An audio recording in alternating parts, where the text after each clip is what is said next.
में जिसके बारे में सुनने के लिए आप सभी लोग यहाँ पे एकत्रित हुए हैं। So once again I welcome you all in this special training session, जो कि बायोफिट कैटेगरी के एक स्पेशल प्रोडक्ट रेंज के बारे में यहाँ पे हम लोग कुछ डिस्कशन करने वाले हैं। सो नेट्स ऑफ नेटवर्क, जैसे कि मुझे यहाँ पे बताया गया है कि आज यहाँ पे कुछ सिलेक्टेड लोगों को ही हमने इनवाइट किया है, जो कि राजकोट रीजन के एमसीएम लीडर्स और उनकी कैबिनेट, ऐसे कुछ खास लोगों को ही यहाँ पे इनवाइट किया गया। तो आप सभी लोग एक लंबे अरसे से नेटसप के साथ ऑलरेडी काम कर रहे हैं। अच्छा इनकम भी आपने अभी तक नेटसप के साथ काम करते हुए किया है। तो यू ऑल नो कि नेटसप में हमारा जो एक मेजर ब्रांड है जिसका नाम है बायोफिट, जिसको हम हमेशा कहते हैं कि ब्रांड विद पर्पस। ये ब्रांड हमने हमें कभी भी सिर्फ बिजनेस के पर्पस से बनाया, मतलब बनाया ऐसा मुझे कभी नहीं लगा। मैं हमेशा ये सोचता हूँ कि ये जो ब्रांड है बायोफिट, ये ब्रांड एक पर्पस के साथ बनाया गया था सन 2002 में, जबकि कोई भी व्यक्ति भारत में ऑर्गेनिक फार्मिंग के बारे में नहीं जानता था। ऐसे समय में नेटसर्फ ने पूरे भारत के किसानों को ऑर्गेनिक फार्मिंग और उसके पर्पस के साथ एक ब्रांड मार्केट में लॉन्च किया कि हमें लोगों को सिर्फ ऑर्गेनिक फार्मिंग करो ये बताना नहीं है। तो ऑर्गेनिक फार्मिंग करो मतलब कौन से प्रोडक्ट आपको यूज करने जरूरी है, ये भी हम उन्हें सिखाएंगे। और इस एक पर्पस के साथ हमने बायोफिट ब्रांड लॉन्च किया था। और आज कुछ 20 सालों की जर्नी है इस बायोफिट ब्रांड की। जब 2001-2 में हमारे कुछ लीडर्स ये प्रोडक्ट लेकर किसानों के पास जाते थे, तो किसान उन्हें थोड़ा सा उनके साथ मजाक भी करते थे कि भाई ये कौन से प्रोडक्ट तू लेके आया, क्योंकि उस समय जो दौर चल रहा था वो केमिकल फार्मिंग का चल रहा था। केमिकल फर्टिलाइजर्स का यूज बहुत ज्यादा पैमाने पे हो रहा था। और तब भारत में कुछ हल्का सा डिस्कशन हो रहा था कि इस केमिकल फार्मिंग या फर्टिलाइजर्स के माध्यम से जो नुकसान हो रहा है उस नुकसान को बचाने के लिए कुछ तो करना जरूरी है। और जिसके बारे में हम ऑलरेडी जानते हैं, मैं डिटेल में इसको वापस दोहराऊंगा नहीं, क्योंकि आप बायोफिट बेचते हैं तो आपको ऑलरेडी पता है कि केमिकल फार्मिंग कितना नुकसानकारक है। और इससे इजाद पाने के लिए, इसका सोल्यूशन देने के लिए हमने किसानों को 2001 में ऑर्गेनिक फार्मिंग प्रमोट करना स्टार्ट किया। ऐसे दौर में जब किसी को भी ऑर्गेनिक फार्मिंग के बारे में कुछ भी ज्यादा नॉलेज नहीं था, या ये भारत का फार्मिंग का फ्यूचर हो सकता है ये भी लोगों को नहीं पता था। और ऐसे समय पे हमने ऑर्गेनिक फार्मिंग प्रमोट करना स्टार्ट किया। लोग कहते थे, जब कोई लीडर हमारा ऑर्गेनिक फार्मिंग प्रमोट करने जाता था तो क्या चांस से आया है क्या, ऐसा भी उसको बोला जाता था कि ये क्या प्रोडक्ट लेके आया तू, ऑर्गेनिक फार्मिंग होता क्या है भैया। ऐसे भी लोग उस टाइम पे डिस्कस करते थे। लेकिन आज 20 सालों बाद आप सभी को पता है कि भारत में भारत का गवर्नमेंट भी ऑर्गेनिक फार्मिंग को प्रमोट करता है। भारत के हर एक किसान को पता है कि अगर मुझे खेती करनी है तो ऑर्गेनिक फार्मिंग करना जरूरी है, और यही खेती का फ्यूचर है।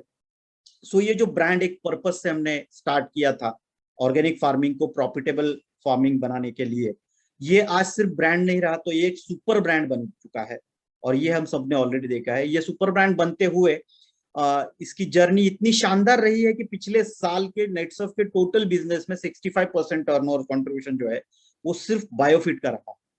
सो पूरे भारत में कुछ 42 लाख यूनिट सिर्फ एक साल में 2020 में पैंडेमिक के ईयर में हमने भारत में बेचे, जो कि हमें पता है कि पैंडेमिक में सभी बिजनेसेस डाउन थे। और भारत के जीडीपी को अगर किसी ने सपोर्ट किया होगा तो वो एक ही कम्युनिटी थी, और वो थी फार्मर्स। सो किसानों ने हमारे जीडीपी को ऑलमोस्ट 3% से ज्यादा का सपोर्ट देते हुए हमारे जीडीपी को किसानों ने पिछले साल उसकी जो शान है उसको बनाए रखा।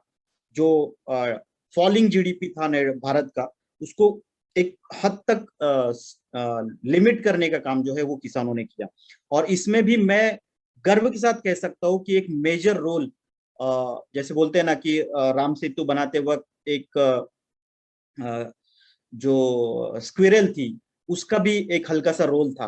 वैसे अगर भारत के फार्मिंग को और सुधारने में और उसका जीडीपी में कंट्रीब्यूशन बढ़ाने में अगर और किसी का रोल जब निकाला जाए, तो मैं गर्व से कह सकता हूं कि नेटसर्फ के डायरेक्ट सेलर्स, उन्होंने किसानों को दिया हुआ बायोफिट, ये बहुत मेजर रोल उसने प्ले किया होगा, क्योंकि हमने किसानों की खर्चे कम करके आय बढ़ाने का काम जो है बायोफिट के माध्यम से किया। और आज पूरे भारत में मिलियंस ऑफ फार्मर्स जो है वो हमारा बायोफिटी प्रोडक्ट यूज करते हैं, जिसमें बहुत सारे प्रोडक्ट्स है, हमको ऑलरेडी पता है। सो ये सभी जो 20 साल की हमारी जर्नी है, इसमें हमने देखा कि एक बायोफिट ब्रांड को हमने सुपर ब्रांड तक लेके आए। और इस जर्नी में बार बार हमें ये सवाल पूछा जाता है, क्योंकि हम हमेशा कुछ ना कुछ नया करते रहते हैं। हमारी रिसर्च एंड डेवलपमेंट टीम, हमारे साइंटिस्ट, हमारे R&D एक्सपर्ट्स, ये हमेशा कुछ ना कुछ नया करने की कोशिश करते हैं, नए प्रोडक्ट्स आपके लिए मार्केट में लेके आते हैं, जो एग्जिस्टिंग प्रोडक्ट्स है उनमें फ्यूचर के हिसाब से बदलाव करके मार्केट में लेते हैं। और इसका एक एग्जांपल हमने पिछले साल देखा कि पूरी बायोफिट रेंज में हमने रिवैम्प हमारे R&D स्ट्रक्चर के माध्यम से किया। और अभी हर बार हमें ये सवाल पूछा जाता है, नेटसप को ये सवाल पूछा जाता है, नेटसप के R&D टीम को ये सवाल पूछा जाता है कि अभी ये इतना ब्रांड आपने सुपर ब्रांड बनाया, लेकिन अभी और कुछ स्कोप है क्या इसमें? क्योंकि हमने एग्रीकल्चर एंड एग्रीकल्चर सब्सिडरीज जितने भी है, उसमें एक बेहतरीन कुछ ना कुछ प्रोडक्ट्स देने का काम, ये हमेशा ये एक रोल हमने भारत की फार्मिंग में किया है। लेकिन हमेशा ये पूछा जाता है कि अभी नया क्या आएगा, क्या नया आप लेकर आओगे? जैसे कि आप सभी को पता है, हमारा R&D टीम जो है हमें कंटिन्यूअसली रिसर्च करता रहता है भारत की फार्मिंग के ऊपर। भारत की फार्मिंग को और सुधारने के लिए हम लोग क्या कर सकते हैं, और ऐसे ही रिसर्च करते समय हमने देखा कि एक ऐसा सेक्टर है फार्मिंग का जिसमें बहुत कम लोगों का ध्यान है, और जिसमें कुछ ना कुछ प्रॉब्लम्स है। जैसे हम हमेशा जब प्रोडक्ट कोई भी मार्केट में लेके आते हैं या कैटेगरी मार्केट में लेके आते हैं, तो हमारी सोच क्लियर होती है कि जहां पे प्रॉब्लम है वहां पे नेटसप सॉल्यूशन लेकर आएगा। सो विद कॉज हम लोग प्रॉब्लम को सॉल्यूशन लेकर आते हैं। तो वैसे हमने देखा कि एक रेंज है या एक सेक्टर है जहां पे बहुत सारे प्रॉब्लम्स है, जिनको हमने आइडेंटिफाई किया, जिनके ऊपर रिसर्च किया, मार्केट सर्वे किया, एंड हमने सोचा कि क्या इन प्रॉब्लम्स को भी हम सॉल्यूशन दे सकते हैं। और वो इंडस्ट्री थी, वो सेक्टर था भारत का फिश फार्मिंग। फिश फार्मिंग एक ऐसा सेक्टर होता है जहां पे ह्यूमन कंजम्पशन के लिए फूड जो है, फिश जो है, वो फिश एज अ फूड वहां पे कैप्चर किए जाते हैं या कल्चर किए जाते हैं। तो लार्जली हमने देखा कि विश्व में दो तरीके से फिश फार्मिंग होता है, एक मरीन फिश फार्मिंग और एक inland fish farming. Marine fish farming मतलब समुद्र के अंदर जाके जो फिश फार्मिंग किया जाता है, उसमें भी दो तरीके के फिश फार्मिंग होते हैं, एक ट्रेडिशनल फिश फार्मिंग और एक एडवांस फिश फार्मिंग। जो ट्रेडिशनल फिश फार्मिंग है वो जनरली कोस्टल एरिया में किया जाता है, और जो एडवांस मरीन फार्मिंग है वो बड़े बड़े जहाजों के माध्यम से डीप सी फार्मिंग जो है वो किया जाता है। सो जो मरीन फार्मिंग है वो 40% कॉन्ट्रीब्यूट करता है वर्ल्ड का ग्लोबल फिश प्रोडक्शन का। एंड सेकेंड पार्ट जो आता है इनलैंड या फ्रेश वाटर फिश फार्मिंग, जो कि 60% कॉन्ट्रीब्यूट करता है ओवरऑल दुनिया के फिश प्रोडक्शन में। सो ये एक मेजर सोर्स है फिश प्रोडक्शन का पूरे वर्ल्ड में, इनलैंड या फ्रेश वाटर फिश फार्मिंग। अभी हमने देखा कि जो मरीन फिश फार्मिंग है उसमें तो हम कुछ ज्यादा नहीं कर पाएंगे, क्योंकि वो समुद्र में होता है। लेकिन जो इनलैंड फिश फार्मिंग है उसको हमने थोड़ा सा आइडेंटिफाई करने की कोशिश की, और हमने देखा कि अगर हम फिश फार्मिंग से रिलेटेड कुछ प्रोडक्ट्स अगर मार्केट में लेके आना चाहते हैं, तो ये इनलैंड और specially in inland fish farming, मतलब जो फार्मर्स एक फिश पॉन्ड बना के उसमें पानी को इकट्ठा करके उसमें फिश ग्रो करते हैं, या नदी का, तालाब का पानी जो है ठहरा के उसमें फिश फार्मिंग किया जाता है, इसमें हम कुछ कर सकते हैं। और इसमें अगर कुछ करना है तो हमने देखा कि क्या इंडिया में सच में इसको कुछ स्कोप है, क्या इंडिया इनलैंड फिश फार्मिंग करता भी है?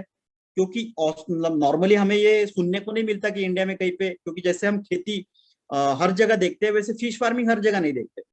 एंड उसकी वजह से हमने थोड़ा रिसर्च किया तो हमें पता चला कि इंडिया भारत वर्ल्ड में जो top inland fish producer country है वो है चाइना। ठीक है, जिसका जो परसेंटेज शेयर है वो है 16%। लेकिन उसी जगह पे जो second country inland fish farming producer है ग्लोबल फिश प्रोडक्शन में, दैट इज इंडिया। और उसका ग्लोबल फिश प्रोडक्शन में, इनलैंड फिश प्रोडक्शन में जो कंट्रीब्यूशन है वो है 14%। मतलब हमारा कंट्रीब्यूशन जो है वो ऑलमोस्ट जो टॉप परफॉर्मिंग कंट्री है चाइना उसके करीब करीब है। मतलब हम वो ग्लोबल इनलैंड फिश फार्मिंग के लीडर हो सकते हैं आने वाले कुछ समय में। Then third is Bangladesh, fourth is Myanmar and fifth is Colombia. So हमारा इनलैंड फिश फार्मिंग का कंट्रीब्यूशन बहुत अच्छा है। अभी हमने देखा कि जो रिसेंट ईयर्स है इनमें फिश फार्मिंग हमारे यहाँ पे कैसे हो रहा है इंडिया में, तो आप जो ये ब्लू लाइन देखोगे वो मरीन फिश फार्मिंग का है, और जो रेड लाइन देखोगे वो इनलैंड फिश प्रोडक्शन का है। आप अगर देखोगे तो ब्लू लाइन जो है वो ज्यादा बड़ी नहीं है, वो उसी जगह पे स्टैग्नेंट हो गई है फ्रॉम 2005-6 टू 2017-18 का ये ग्राफ अगर आप देखते हो कि मरीन फिश फार्मिंग मतलब समुद्र में जाके जो फिश फार्मिंग होती है वो इंडिया में नहीं बढ़ रही। तो इंडिया में कौन सा फिश प्रोडक्शन बढ़ रहा है? तो इंडिया में फिश प्रोडक्शन बढ़ रहा है इनलैंड।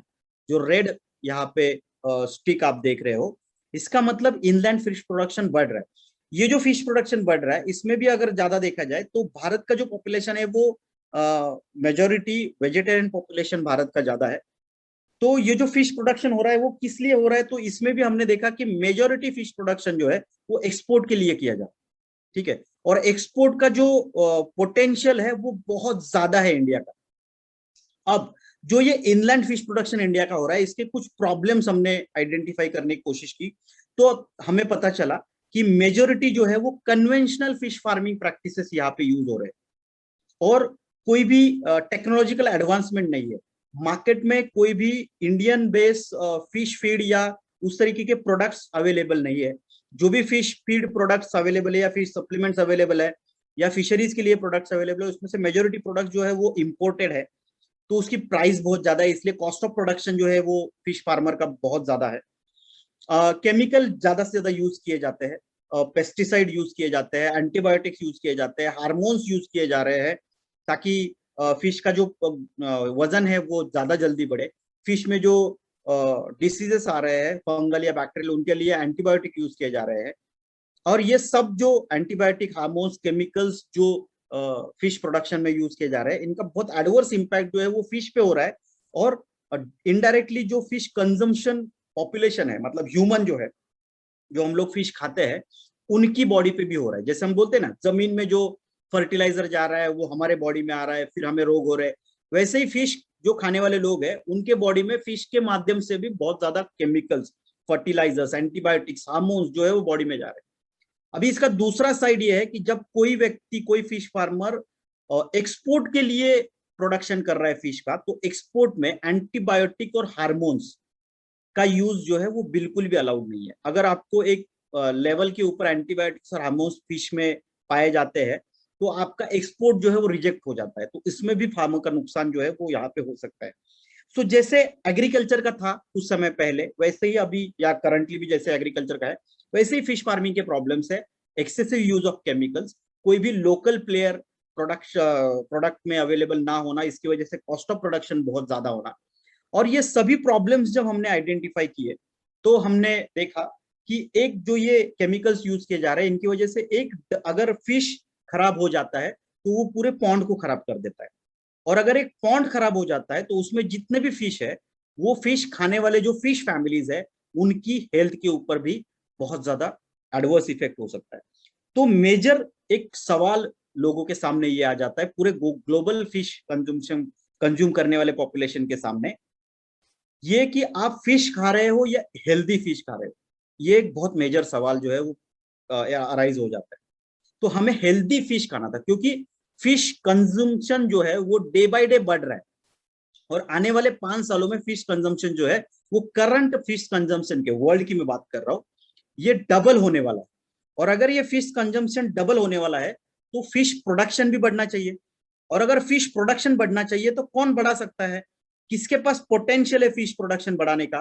तो दुनिया में सिर्फ एक ही कंट्री है जिसके पास फिश प्रोडक्शन बढ़ाने का पोटेंशियल बहुत ज्यादा है and that is India.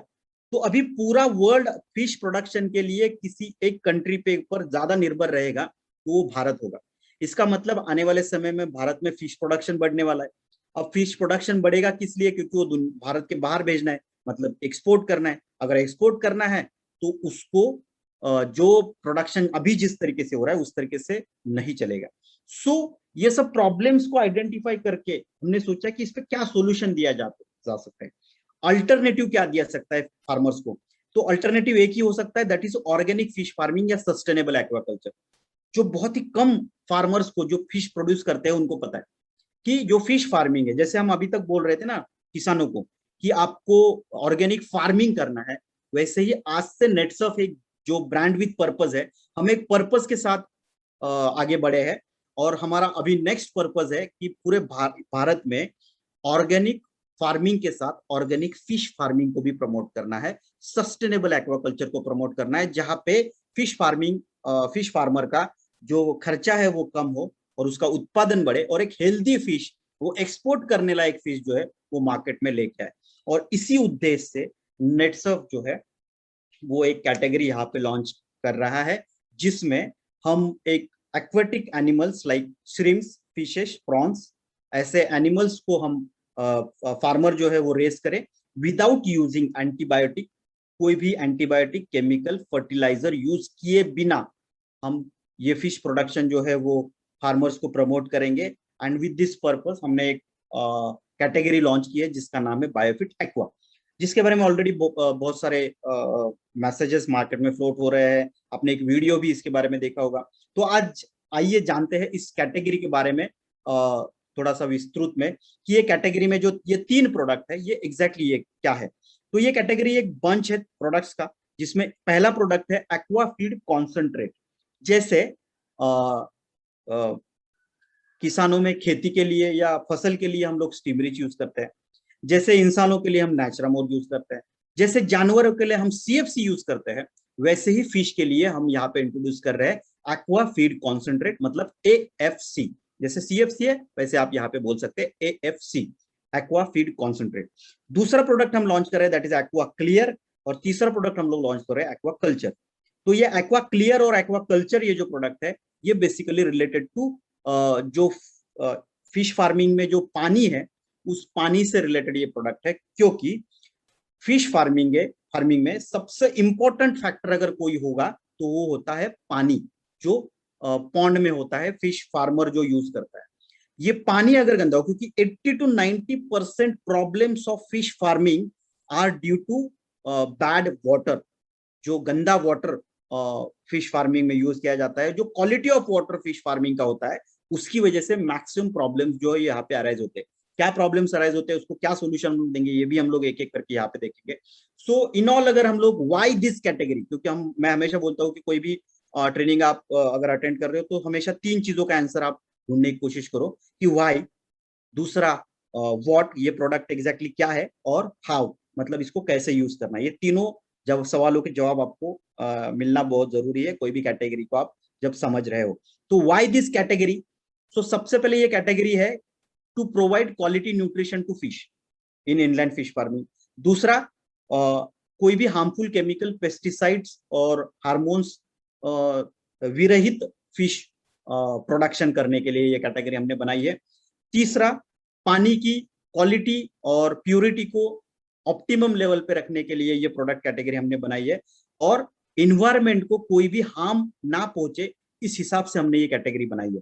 So in and all, farmer का जो खर्चा है वो कम हो, उत्पादन है जो बड़े फिश का, और एक क्वालिटी फिश जो है वो मार्केट में हम लेकर जाए, इसके लिए ये टोटल कैटेगरी जो है वो यहाँ पे बनाई गई है। इसमें सबसे पहला प्रोडक्ट है जो है aqua feed concentrate AFC. Aqua feed concentrate product क्या है, तो जैसे मैंने बोला, जैसे जानवरों के लिए हम लोग सीएफसी बोलते हैं, वैसे ही ये फिश के लिए एएफसी हमने यहाँ पे इंट्रोड्यूस किया है। क्योंकि जैसी कोई भी अगर इन एनिमल होता है, जैसे human is an animal, aqua fish, shrimps, prawns, crabs, ये भी एक एनिमल है। सो हर एक एनिमल के जानवर के बॉडी की कुछ रिक्वायरमेंट्स होती है, अलग अलग न्यूट्रिशनल रिक्वायरमेंट्स होती है, जो अगर नॉर्मल खाने से फुलफिल ना हो तो उस रिक्वायरमेंट का डेफिशिएंसी क्रिएट होता है, और उस डेफिशिएंसी की वजह से जो नॉर्मल प्रोडक्शन हमें चाहिए वो नॉर्मल प्रोडक्शन जो है वो नहीं मिल पाता है। सो इसी चीज को ध्यान में रखते हुए हमने ये एक्वाफीड कॉन्सेंट्रेट लॉन्च किया है। तो ये क्या है, तो ये कॉम्बिनेशन है कंप्लीट डाइट का, जिसमें proteins, lipids, amino acids, fatty acids, vitamin, minerals, digestive enzymes जैसे कि प्रीबायोटिक्स एंड प्रोबायोटिक्स, इसका एक कॉम्बिनेशन है जो अकॉर्डिंग टू फिश यहाँ पे डिजाइन किया गया है। उनकी रिक्वायरमेंट को ध्यान में रखते हुए ये सभी चीजें जो है वो एक अच्छे क्वांटिटी में यहाँ पे इंट्रोड्यूस करने की कोशिश जो है वो यहाँ पे की गई है। यहाँ पे कोई स्क्रीन के ऊपर मैं थोड़ा एनोटेशन डिसेबल कर देता हूँ, ठीक है। तो ये कॉम्बिनेशन है सभी उन न्यूट्रिएंट्स का जो एक फिश के बॉडी के नॉर्मल ग्रोथ के लिए रिक्वायर्ड है। अब ये न्यूट्रिशन क्यों रिक्वायर्ड है? तो देखिए एक सिंपल बात समझिए, फिश को नॉर्मली कुछ फीड खिलाया जाता है। तो कई जगह पे ये पोल्ट्री का जो वेस्ट होता है वो खिलाया जाता है, या अलग अलग वेस्ट खिलाए जाते हैं। कुछ लोग प्रॉपर फिश फीड खिलाते हैं, ठीक है। जैसे हम जानवर को कुछ चारा खिलाते हैं, वैसे फिश को भी कुछ फीड खिलाया जाता है। लेकिन ये जो फीड खिलाया जाता है फिश को, उसका प्रॉपर एब्जॉर्प्शन अगर बॉडी में नहीं हो पाया, क्योंकि ये सब एब्जॉर्प्शन किसके ऊपर डिपेंड है, तो वो फिश के मेटाबॉलिक प्रोसेस के ऊपर डिपेंड है, मतलब उसकी चयापचय क्रिया के ऊपर डिपेंड है। अगर ये चयापचय क्रिया प्रॉपर तरीके से नहीं हो रही है, तो जो फिश हम लोग फीड खिला रहे हैं, वो फीड अच्छी तरीके से वो फिश को फिश के बॉडी में एब्जॉर्ब नहीं होगा। और वो अगर एब्जॉर्ब नहीं होगा तो फीड ज्यादा यूज करना होगा, और उस प्रोपोर्शन में जो वजन फिश का आना चाहिए वो वजन नहीं आएगा। इसका मतलब 1 kg फिश बनने के लिए, जैसे कि फिश का जो बीज जब पॉन्ड में जाता है, फिश पॉन्ड में जाता है, तालाब में जाता है, तो वो कुछ 2 से 3 ग्राम के करीब होता है। उस 2-3 ग्राम के छोटी मछली को 1 से 1.5 kg का मछली बनाने के लिए कितना फिश फीड हमें उसे खिलाना पड़ेगा, ठीक है ना। वो फिश फीड कितना खिलाना पड़ेगा, वो जितना ज्यादा खिलाना पड़ेगा उतना किसान का खर्चा बढ़ने वाला है। तो यहाँ पे वो फिश फीड का खर्चा क्यों बढ़ता है? क्योंकि जो फिश फीड हम लोग खिला रहे हैं, उसका अब्जॉर्प्शन जो है वो फिश के बॉडी बॉडी में प्रॉपर तरीके से नहीं होता, क्योंकि उसका गट हेल्थ जो है वो प्रॉपर नहीं है, मेटाबॉलिक प्रोसेस जो है वो प्रॉपर नहीं हो रही। अब इसकी वजह से क्या होता है, तो नॉर्मली फिश जो है वो कैसे बढ़ना चाहिए, तो आइडियली फिश का पहले लेंथ बढ़ना चाहिए, और फिश का जो जाड़ी है या विड्थ जो है या गर्थ जो है वो बाद में बढ़ना चाहिए, तो वो हेल्दी फिश तैयार होता है। अभी अगर मेटाबॉलिक प्रोसेस प्रॉपर नहीं हो रहे, चयापचय क्रिया प्रॉपर नहीं हो रहा है, तो जो खाया जा रहा है फिश में, वो अगर प्रॉपर तरीके से डाइजेस्ट नहीं हो रहा है, तो फिश का जो विड्थ है वो पहले बढ़ जाता है, मतलब फिश का जो जाड़ी है वो पहले बढ़ जाता है, और उसकी वजह से लेंथ जो है वो प्रॉपर बढ़ नहीं पाता। तो वो फिश लेंथ में छोटा रह जाता है, जाड़ी में बढ़ जाता है, क्योंकि उसका पेट फूल जाता है, और ऐसे अनहेल्दी फिश जो है वो तैयार हो जाता है, और इसका वजन भी प्रॉपर तरीके से नहीं भर पाता। और डाइजेशन प्रॉपर ना होने की वजह से बहुत सारे डिसीजेस भी फिश को हो जाते हैं, जिसमें कुछ बैक्टीरियल कुछ फंगल डिसीजेस हो जाता है, और जिसको कंट्रोल करने के लिए फार्मर को जैसे मैंने बोला कि एंटीबायोटिक्स का यूज करना पड़ता है, या जो वजन बढ़ना चाहिए फिश का उसके लिए हार्मोन्स यूज करने पड़ते हैं। तो ये सब जो चीजें हैं इनको अवॉइड किया जा सकता है अगर फिश को एक प्रॉपर बैलेंस्ड न्यूट्रिशन जो है वो खिलाया जाए।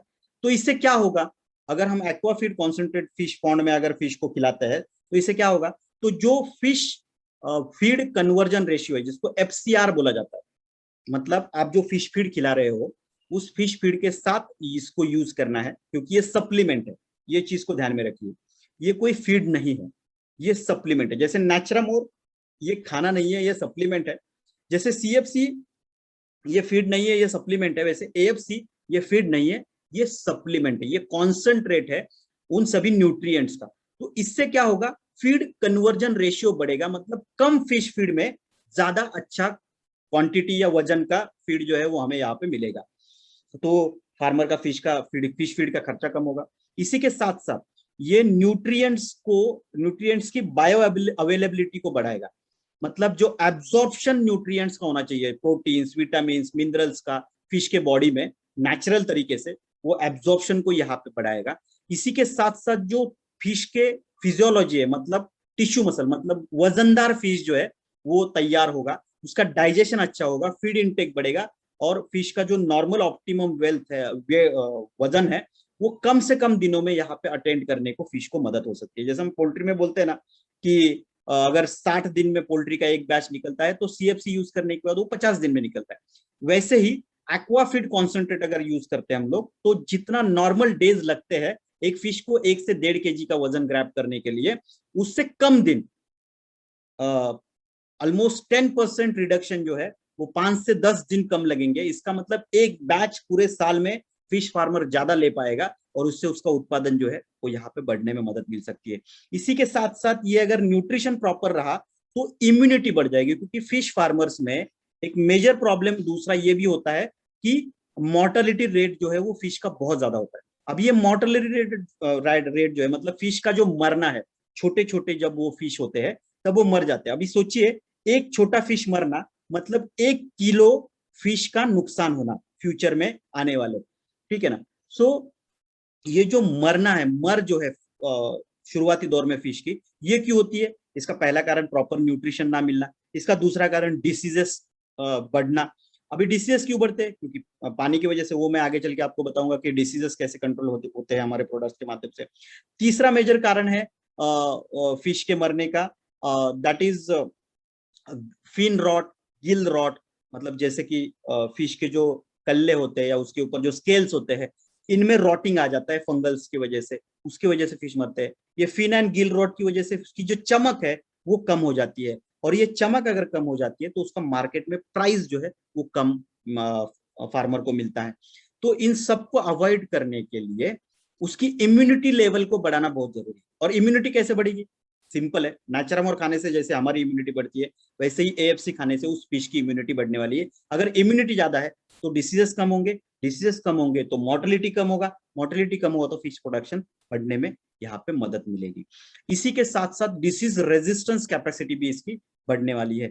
उसी के साथ साथ अगर हम लोग देखते हैं तो मैंने जैसे शुरुआत में बोला, मेटाबॉलिज्म मतलब चयापचय क्रिया में बहुत तेजी से सुधार लाएगा। इसकी वजह से जो खा रहे हैं वो अच्छे से डाइजेस्ट होगा, अगर अच्छे से डाइजेस्ट होगा तो ग्रोथ ज्यादा अच्छे से अटेंड होगा। इसी के साथ साथ फर्टिलिटी और जो ओव्यूलेटरी प्रोग्रेशन जिसको बोलते हैं, मतलब प्रोडक्शन जो है, रिप्रोडक्शन जो है फिश का, वो अच्छी तरीके से वहां पे फिश पॉन्ड में होगा, और मल्टीप्लीकेशन ऑफ फिश जो है वो अच्छी तरीके से ये खाने के बाद फिश में होने वाला है। तो इसमें विटामिन है, मिनरल्स है, लिपिड्स है, बहुत सारे अमीनो एसिड्स है, और इसी के साथ साथ प्रीबायोटिक प्रोबायोटिक बैक्टीरिया भी है जो इसकी गट हेल्थ को सुधारने में मदद करते हैं। सो इन एंड ऑल अगर ये एएफसी अगर हम लोग यूज करते हैं तो फिश को एक प्रॉपर न्यूट्रिशन, सही growth, disease resistance power, immunity और मोर्टेलिटी रेट को कम करने में ये आपकी मदद, फिश की मदद करेगा, और जिससे कि फिश प्रोडक्शन बढ़ने में मदद हो सकती है। इसमें कंटेंट क्या है? सो डिब्बे के ऊपर भी लिखे हुए हैं,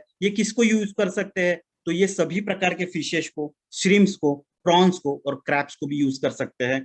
इस सभी प्रकार के फिश, मतलब नॉर्मली क्या होता है, जो श्रिम्स है, प्रॉन्स है और क्रैब्स है, इसको फिश कैटेगरी में नहीं पकड़ा जाता, तो ये एक अलग कैटेगरी है। तो सभी प्रकार के फिश, उसी के साथ साथ श्रिम्स, प्रॉन्स मतलब झींगा या अलग अलग टाइप के प्रॉन्स होते हैं, और क्रैब्स मतलब केकड़ा, इनके प्रोडक्शन में भी आप इसको यूज कर सकते हैं।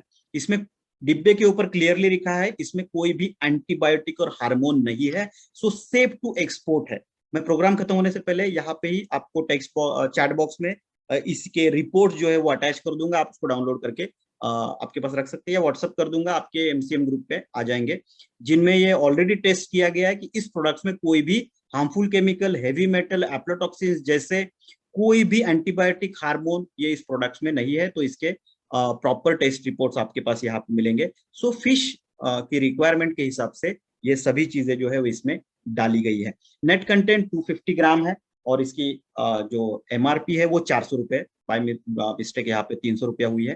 तो इसकी एमआरपी जो है वो 400 रुपीज है, एंड नेट कंटेंट 250 ग्राम है। इसका डोसेज जो है दैट इज 10 ग्राम पर 1 kg of fish feed. 1 kilo fish feed में 10 ग्राम मिक्स करके इसको फिश को खिलाना है, जो फिश फीड वो नॉर्मली यूज करते हैं। नॉर्मली इसको आप स्टेप बाय स्टेप बढ़ा भी सकते हो, जैसे कि पहले 7 दिनों में इसको 5 ग्राम पर KG of fish feed use कर सकते हैं, क्योंकि उस टाइम फिश फीड जो है वो, फिश जो है वो छोटा होता है। जो बाद के 15 डेज है उसमें आप 7 ग्राम तक उसको बढ़ा सकते हो, और जैसे ही वो 1 महीने का हो जाता है फिश, तो आप 10 ग्राम पर केजी फिश फीड के हिसाब से इसको यूज कर सकते हो। इसको आप डेली अल्टरनेट भी यूज कर सकते हो। फिश के साइज के हिसाब से भी इसको वेरिएशन इसके आ सकते हैं। फिश फीड खिलाने के एक स्टैंडर्ड जो है वो हमने दिया है, 1 kg फिश फीड में 10 ग्राम इसको यूज करना है, ठीक है। दूसरा जो प्रोडक्ट है हमारा, दैट इज एक्वा क्लियर। अभी एक्वा क्लियर ये प्रोडक्ट क्या है? तो जैसे मैंने बोला कि पानी ये बहुत इंपॉर्टेंट एलिमेंट है, क्योंकि जैसे हम लोग, हमारे लिए जीने के लिए ऑक्सीजन की जरूरत है, वातावरण, जिस वातावरण में हम लोग रहते हैं वो बहुत इंपॉर्टेंट होता है। उस वातावरण में अगर कुछ प्रॉब्लम है तो हम ज्यादा अच्छी तरीके से सर्वाइव नहीं कर पाएंगे। जहां जैसे कि अगर ऑक्सीजन, कार्बन डाइऑक्साइड का लेवल बढ़ गया, ऑक्सीजन कम हो गया, तो अभी आप देख ही रहे हैं कोरोना में ऑक्सीजन की कैसी कितनी किल्लत चल रही है। तो हमारे आजू बाजू का इन्वायरमेंट जब बहुत जरूरी होता है हमें अच्छी ग्रोथ के लिए, वैसे ही फिश का जो ग्रोथ है वो पूरी तरीके से पानी में होने वाला है, इसलिए वो पानी बहुत इंपॉर्टेंट है। और नॉर्मली होता क्या है, जो पॉन्ड होता है उसमें पानी जो है वो ठहरा हुआ होता है, और आपको ही पता है पानी अगर बहता नहीं होगा, ठहरा रहेगा उसमें, तो उसमें अलग अलग बैक्टीरिया ग्रो होने स्टार्ट होते हैं, फंगल ग्रो होने स्टार्ट होते हैं, उसमें कीचड़ आ जाता है। या नॉर्मली फिश पॉन्ड की जो सिस्टम है उसमें क्या होता है, एक रिजर्वोयर से पानी जो है वो बहता हुआ पॉन्ड में आता है और उसको वहां पे रुकाया जाता है। तो जो बहुत अलग अलग जगह से जो पानी आया है वो अपने साथ बहुत ज्यादा गंदगी भी लेके आता है। तो इन सब की वजह से पानी का जो क्वालिटी है वो बहुत कम हो जाता है। उसी के साथ साथ जिस जमीन में जमीन के ऊपर ये पॉन्ड है, उस जमीन का कुछ गुणधर्म जो है वो भी पॉन्ड में आ जाता है। जैसे कि जमीन अगर पीएच उसका प्रॉपर नहीं है तो पानी का पीएच भी बिगाड़ सकती है, पानी का खुद का पीएच भी खराब हो सकता है। तो इन सब की वजह से अलग अलग प्रॉब्लम्स जो है वो पानी में आ जाते हैं, और उसकी वजह से एक अच्छा इन्वायरमेंट फिश को नहीं मिलता, एंड देन फिश का जो मॉर्टेलिटी रेट है वो बढ़ जाता है। और एक फिश मरना मतलब मैंने जैसे बोला 1 kg, और नॉर्मली अगर हम लोग देखते हैं तो from 50 rupees to 100 rupees per KG fish market में सेल होते हैं। तो एक फिश मरना मतलब 100 रुपए का नुकसान फार्मर का स्ट्रेट फॉरवर्ड है। अगर हम एक एक फिश भी बचाते हैं फार्मर का, तो भी हम एक बहुत अच्छा फायदा जो है फार्मर को करके देने वाले फिश फार्मर। सो ये एक्वा क्लियर जो है वो स्पेसिफिक एक पर्पज से बनाया गया है, दैट इज पानी को क्लियर रखना, पानी को साफ सुथरा रखना, ऐसा रखना कि जिसमें एक फिश जो है वो प्रॉपर तरीके से रह जाए। अभी ये पानी में होता क्या है, तो बेसिकली पानी में अलग अलग तरीके के केमिकल्स मिक्स होने की वजह से पानी का जो फिजिको केमिकल प्रॉपर्टीज जो होती है वो डिस्टर्ब हो जाती है। तो ये पानी की फिजिकल केमिकल प्रॉपर्टीज को सुधारने के लिए एक्वा क्लियर जो है वो यहाँ पे काम करने वाला है। दूसरा इंपॉर्टेंट काम जो यहाँ पे एक्वा क्लियर की वजह से होने वाला है, दैट इज पानी में जो डिजोल्व ऑक्सीजन की लेवल है। अभी आपको ही पता है जैसे हमें जीने के लिए ऑक्सीजन की जरूरत है, वैसे उस फिश को जीने के लिए भी ऑक्सीजन की जरूरत है। अभी उसको जो ऑक्सीजन है वो पानी में पानी से ही वो लेता है। अगर पानी में ऑक्सीजन की मात्रा कम हो जाती है तो वो फिश जो है वो पानी के सतह पर आ जाता है हवा से ऑक्सीजन लेने के लिए। और वो अगर फिश पानी के सतह पर आ जाता है, सरफेस लेवल पे आ जाता है, तो ड्यू टू इन्वायरमेंट और वो ऑक्सीजन की कमी की वजह से वो फिश जो है वो मर जाता है, उसमें मोर्टेलिटी जो है वो फिश की बढ़ जाती है। तो पानी में डिजोल्व ऑक्सीजन का होना बहुत जरूरी है। अब ये ऑक्सीजन कहाँ से आता है, तो ऑक्सीजन आता है जमीन पानी में या पॉन्ड में जो फाइटोप्लैंक्टॉन्स होते हैं। फाइटोप्लैंक्टॉन्स मतलब कुछ ऐसे अलगीज, कुछ ऐसे प्लांट जो पॉन्ड के निचले स्तर में तैयार होते हैं। जो प्लांट्स जो है जिसको हम मराठी में शेवाळ बोलते हैं, आई डोंट नो अभी यहाँ पे गुजराती में उसको क्या बोलते हैं, अलगीज अलग अलग तरीके के उस अलगल ग्रोथ जहाँ पे होते हैं, या कुछ छोटे छोटे पौधे पानी के नीचे जो ग्रो होते हैं, इन पौधों का काम होता है वो कार्बन डाइऑक्साइड को कंज्यूम करते हैं और ऑक्सीजन को छोड़ते हैं। ठीक है, अब ये पौधे अगर नॉर्मल इन्वायरमेंट उनको नहीं मिले, क्लियर इन्वायरमेंट नहीं, क्योंकि पानी अगर मड़ी है मतलब उसमें गंदा पानी है, तो जो सनलाइट है, सोलर लाइट है, वो नीचे तक नहीं जाएगा। अगर सोलर लाइट नीचे तक नहीं जाएगा तो ये प्लांट ग्रो नहीं होंगे। अगर ये प्लांट ग्रो नहीं होंगे तो डिजॉल्व ऑक्सीजन की मात्रा कम हो जाएगी। इसी के साथ साथ अगर पॉन्ड में फिश पॉपुलेशन ज्यादा है और पॉन्ड का पानी खराब है, तो भी डिजॉल्व ऑक्सीजन लेवल जो है वो कम होने वाला है। उसी के साथ साथ पानी में अगर कार्बन डाइऑक्साइड की लेवल बढ़ जाती है, या फिर पानी में नॉर्मली जो होता क्या है, ये फिश जो है वो उनकी जो श्वसन क्रिया करते हैं, मतलब जैसे हम सांस ले रहे सांस छोड़ रहे, वैसे फिश भी सांस ले रहे सांस छोड़ते हैं। ये सांस लेने और छोड़ते टाइम ये पानी में ऑक्सीजन लेते हैं और ये पानी में कार्बन डाइऑक्साइड छोड़ते हैं। अब ये जो उन्होंने छोड़ा हुआ कार्बन डाइऑक्साइड है, यही कार्बन डाइऑक्साइड वो फाइटोप्लैंक्टॉन्स लेते हैं, और वो फाइटोप्लैंक्टॉन्स उसका ऑक्सीजन दोबारा पानी को देते हैं, जो कि फिश दोबारा लेता है। ये साइकिल चालू रहता है, और ये साइकिल अगर पानी क्लियर ना हो तो इससे डिस्टर्ब हो जाता है।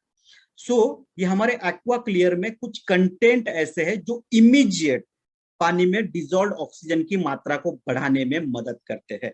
इसका एक छोटा सा डेमो वीडियो भी है, वो भी मैं आपको पराग सर को भेज दूंगा, वो आपको आगे भेज देंगे कि कैसे ये एक्वा क्लियर पानी में डालने के बाद ये इमीडिएटली ऑक्सीजन की लेवल को बढ़ाने में मदद करता है। ये ऑक्सीजन की लेवल बढ़ेगी तो नॉर्मल मात्रा में ऑक्सीजन रहेगा, उसकी वजह से पानी में फिश का जो ऑक्सीजन की वजह से मरना था वो कम हो जाएगा।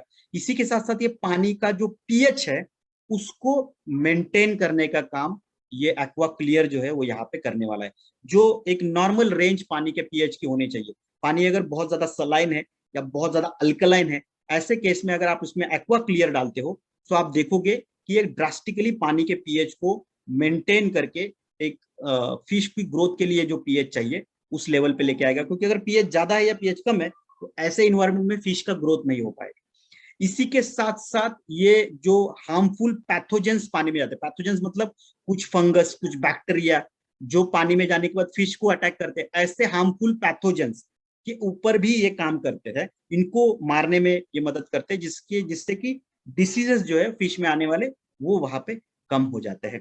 इसी के साथ साथ ये पानी का जो टोटल नाइट्रोजन लेवल है उसको भी मेंटेन करता है। होता क्या है, ये जो फिश है ये अपनी तरह इनकी भी एक चयापचय क्रिया है, इसमें वो एक्सक्रीट भी डालते हैं।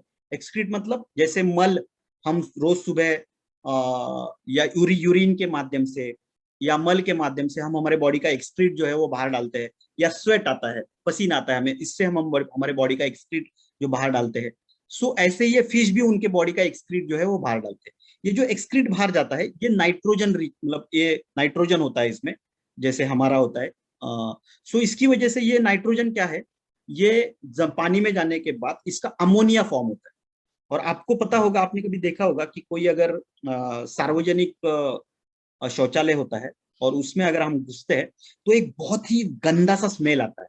अब ये जो स्मेल आता है ना, जो नाक में घुसने के बाद एकदम ऐसा लगता है कि यार नाक के बाल जल जाएंगे। ये स्मेल क्यों आता है? क्योंकि वहां पे जो यूरिन हम लोग करते हैं उस यूरिन से अमोनिया फॉर्म होता है और ये अमोनिया का स्मेल होता है। अगर आप लेबोरेटरी में कभी अमोनिया का स्मेल लोगे तो एकदम से नाक में जलन हो जाएगी। सो यही तरीके से अमोनिया जो है वो पानी में यहाँ पे फॉर्म हो रहा है, और ये अमोनिया की मात्रा अगर बढ़ जाती है, सो ये अमोनिया की मात्रा बढ़ने की वजह से फिश को जो है वो नॉर्मल एनवायरमेंट वहां पे नहीं रहता बढ़ने के लिए। सो ये बहुत घातक है। अभी ये क्या करेगा, ये टोटल जो अमोनिया नाइट्रोजन है, टीएन जिसको बोलते हैं, या नाइट्रेट है या नाइट्रेट है या फॉस्फेट है, इसको रिड्यूस करने का काम करेगा। इससे क्या होगा, ये क्या करेगा एक्वा क्लियर, ये जो अमोनिया है उसको डिवाइड करेगा। अमोनिया का होता है, ammonia is a combination of nitrogen and oxygen, ठीक है। अभी इसको डिवाइड करेगा, नाइट्रोजन अलग करेगा, ऑक्सीजन अलग करेगा। जैसे ऑक्सीजन अलग होगा ये ऑक्सीजन फिश ले लेंगे, और जो नाइट्रोजन है वो जमीन में नीचे चला जाएगा। और आपको ही पता है नाइट्रोजन मतलब हमारे एनपीके में जो एन होता है, एन हम लोग बोलते हैं, दैट इज नाइट्रोजन। अगर ये नाइट्रोजन सॉइल में जा रहा है तो ये खाद बनेगा। जो अमोनिया बन के फिश के इन्वायरमेंट को किल कर रहे थे, वही नाइट्रोजन जमीन में जाके खाद बन रहा है, वही ऑक्सीजन फिश को रेस्पिरेटरी प्रोसेस के लिए यहाँ पे आ रहा है। तो ओवरऑल अगर आप हमारे साइंटिस्ट की सोच यहाँ पे देखोगे तो ये मल्टीपल तरीके से काम करता है। ये पानी के पीएच को बैलेंस करेगा, ये पानी के ऑक्सीजन लेवल को बढ़ाएगा, पानी के नाइट्रेट टोटल अमोनिया नाइट्रोजन जो है उसको कम करेगा, इसको ब्रेक करके ऑक्सीजन और नाइट्रोजन में डिवाइड कर लेगा, पानी की जो पैथोजेंस है, हार्मफुल बैक्टीरिया है, इनको कम करेगा। अगर ये पैथोजेंस कम हो गए, मतलब बैक्टीरिया फंगस ये अगर कम हो गए तो कोई डिसीज नहीं होगा, डिसीज नहीं होगा तो एंटीबायोटिक यूज नहीं करना पड़ेगा, और एंटीबायोटिक यूज करने की जरूरत नहीं पड़ेगी। इसकी वजह से मोर्टेलिटी रेट कम होगा, और मोर्टेलिटी रेट कम होगा तो फिश का प्रोडक्शन भी यहाँ पे बढ़ने वाला है। सो ओवरऑल एक्वा क्लियर ये पानी में पानी को क्लियर करने का या सुधारने का काम करता है। इसमें क्या क्या है, तो दैट इज इसमें यूका एक्सट्रैक्ट है 20%, जियोलाइट है 30%, बाइकार्बोनेट है 30%, एंड कुछ ब्लाइंडर है 20%। आप गूगल में जाके अगर एक एक कंटेंट का भी रिसर्च करते हो, यूका एक्सट्रैक्ट, जियोलाइट, बाइकार्बोनेट, तो आपको पता चलेगा कि ये मैंने जो भी यहाँ पे चीजें बोली, ये एक एक काम जो है कॉम्बिनेशन में काम यहाँ पे इनके वजह से किया जाता है। इसका डोज क्या है, तो इसका डोज है 1 kg पर एकड़। एक्वाकल्चर पॉन्ड में हम इसको यूज करने वाले हैं।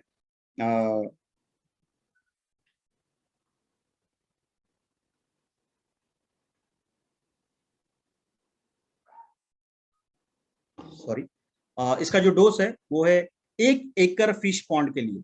1 एकड़ मतलब ये गुजरात में जो बीघा सिस्टम बोला जाता है, सो आई गेस मेरे हिसाब से कुछ 2.5 से 3 बीघा मतलब 1 एकड़ होता है। एम आई राइट पराग सर, और कोई भी बोल सकता है। यस सर, यस, 2.5 हाँ, बीघा। 2.5 बीघा मतलब 1 एकड़ हो जाता है, ठीक है। सो ये 1 एकड़ फिश पॉन्ड अगर है तो उसमें 1 केजी, ये जो है वो पाउडर फॉर्म में है, ग्रैन्यूल्स फॉर्म में है। ये 1 केजी आपको 1 एकड़ फिश पॉन्ड के लिए 15 दिन में एक बार आपको इसमें यूज करना है। 15 से 20 दिन या महीने में एक बार का भी एवरेज आप यहाँ पे रख सकते हो। स्टैंडर्ड जो है वो 15 दिन में एक बार, ताकि पानी जो है वो 15-15 या 20-20 दिन के बाद क्लियर होता रहे, रिसाइकिल होता रहे, पानी का पीएच बैलेंस होता रहे, पानी के अमोनिया लेवल को कम करता रहे, डिजॉल्व ऑक्सीजन लेवल बढ़े।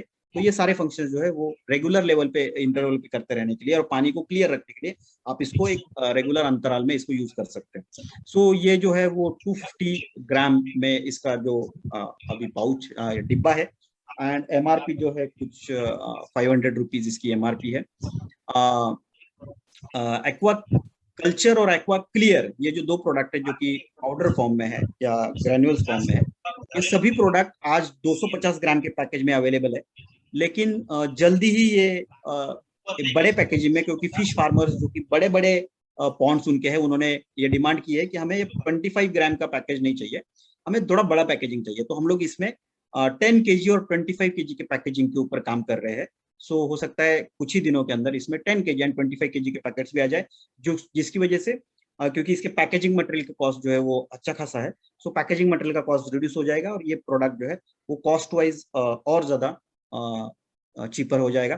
करंटली भी अगर आप देखते हैं तो मार्केट कंपैरिजन में ये प्रोडक्ट ऑलरेडी बहुत ही सस्ता है। आगे चल के हम इसके बारे में भी देखेंगे। So this is aqua clear, तो ये पानी के लिए बहुत जरूरी है। तीसरा प्रोडक्ट जो है ये है बायोफिट एक्वा कल्चर। इसके नाम में ही है कल्चर। कल्चर मतलब एक पानी का कल्चर सुधारने का, जैसे हम बोलते हैं ना हमारा कल्चर मतलब हमारी संस्कृति, वैसे ही पानी का भी एक कल्चर होता है, और पानी के कल्चर को सुधारने का काम जो है वो यहाँ पे एक्वा कल्चर के माध्यम से किया जाने वाला है। तो ये क्या है, ये कंजोम मतलब ये एक बैक्टीरिया का, अलग अलग बैक्टीरिया का एक कंसोर्शियम है, मतलब एक कॉम्बिनेशन है जो कि प्रोबायोटिक बैक्टीरिया है मेनली इन नेचर। सो अलग अलग बैक्टीरिया इसमें भरे हुए हैं डॉर्मेंट स्टेज में, जैसे कि हमारे एनपीके में होते हैं, इसी तरीके के कुछ बैक्टीरिया, एनपीके वाले बैक्टीरिया नहीं, एनपीके में होते हैं, ऐसे मैंने एग्जांपल दिया सिर्फ। सो कुछ बैक्टीरिया का कॉम्बिनेशन है इसमें। ये क्यू प्रोडक्ट मतलब व्हाई दिस प्रोडक्ट, इसको पहले समझते हैं। तो जैसे मैंने यहाँ पे बोला कि जब पॉन्ड में पानी आता है तो बहुत अलग अलग जगह से वो पॉन्ड में आता है, तो वो अपने साथ बहुत मिट्टी, मड या कुछ गंदी चीजें भी इसमें लेके आता है, जिसकी वजह से पॉन्ड थोड़ा डर्टी हो जाता है। दूसरा, जो पेड़ पौधे जमीन के नीचे छोटे छोटे उगते हैं, वो जब डेड हो जाते हैं तो वो डेड प्लांट्स भी पानी में उसी पॉन्ड में घूमते रहते हैं। उसी के साथ साथ जो फिश है उनका जो एक्सक्रीटा होता है, मल होता है, वो भी पानी में घूमता रहता है। उसी के साथ साथ कोई फिश अगर मर गया तो वो मरा हुआ फिश भी उसी पानी में घूमता रहता है। मतलब अभी आप इमेजिन करो कि मड मतलब गंदी मिट्टी, उसके साथ बाहर से आने वाली कुछ गंदगी, इसके साथ साथ मरे हुए पेड़ पौधे, उसी के साथ साथ मरे हुए फिश, फिश का जो एक्सक्रीटा है, मल है, वो भी पानी में जा रहा है। ये सभी चीजें जो पानी में जा रही है, ये पानी में जाने के बाद क्या करने वाली है, तो ये सड़ने वाली है, क्योंकि पानी है, पानी के साथ इनका कॉम्बिनेशन हो जाता है तो ये सड़ने वाला है। अभी ये अगर सड़ती है तो क्या होगा, ये सड़ने के बाद ये गंदा स्मेल देगी पानी को, ठीक है, पॉन्ड में गंदा स्मेल हो जाएगा। इसी के साथ साथ ये सड़ी हुई चीजें जो है, वो सड़ी हुई चीजों में बैक्टीरिया, फंगस इमीडिएटली पकड़ लेगा।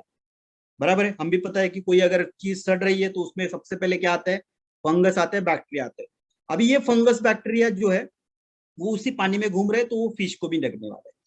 थर्ड इंपॉर्टेंट चीज, ये जो सड़ी गली हुई चीजें जो पानी में घूम रही है, ये फिश घूमते घूमते जो खाना खा रहा है, उसका मुंह जो घूम रहा है, इसमें मुंह ओपन करने के बाद ये सड़ी गली जो चीजें है वो आनी अंदर जाएगी या नहीं जाएगी, 100% वो अंदर जाने वाली है।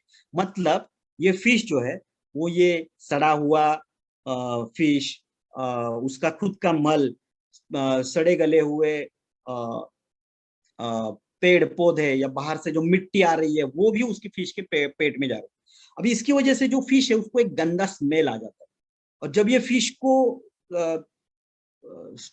कट किया जाता है तो उस फिश के पेट में वो गंदगी वैसे के वैसे रहती है, और इस गंदगी की वजह से या उस बैड स्मेल की वजह से फिश का जो प्राइस है मार्केट में वो कम हो जाता है ड्रास्टिकली, ठीक है ना। सो ये गंदा स्मेल आना, ये सभी सड़ी हुई चीजों में बैक्टीरिया आना, उस बैक्टीरिया को फिश के ऊपर आना, फिश उसकी वजह से डेथ होना, ये सभी साइड इफेक्ट्स पानी गंदा होने की वजह से फिश पॉन्ड में हम लोग देखते हैं। तो ये प्रॉब्लम है क्या फिश का, फिश पॉन्ड का? इसकी वजह से फार्मर का प्रोडक्शन कम हो रहा है क्या? 100%, क्योंकि डेथ ज्यादा हो रही है, फिश का क्वालिटी कम हो रहा है, फिश में फिन्स और गिल्स के रॉट आ रहे हैं, इसकी वजह से फिश का चमक कम हो रहा है। ये सभी प्रॉब्लम्स जो है वो बाय प्रोडक्ट के तौर पर यहाँ पे या सेकेंडरी प्रॉब्लम्स यहाँ पे फिश में आप देख रहे हैं। अभी इसको सॉल्व करना है तो क्या करना होगा? ये जो पानी का जो कल्चर खराब हो गया है ना, इस कल्चर को सुधारना पड़ेगा, और इसी को सुधारने के लिए हमने ये प्रोडक्ट मार्केट में लाया, दैट इज बायोफिट एक्वा कल्चर। अभी जैसे मैंने इसमें बोला, इसमें बैक्टीरिया है अलग अलग। अब ये बैक्टीरिया क्या करेंगे? तो ये बैक्टीरिया जो है ये पानी में जाने के बाद मल्टीप्लाई होंगे। ये मल्टीप्लाई होने के बाद पानी की जो जितने भी पानी के जो ऑर्गेनिक मैटर पानी में है, इस सभी ऑर्गेनिक मैटर के ऊपर ये काम करेगा और इसको डिकम्पोज करने का काम करेगा नेचुरल तरीके से।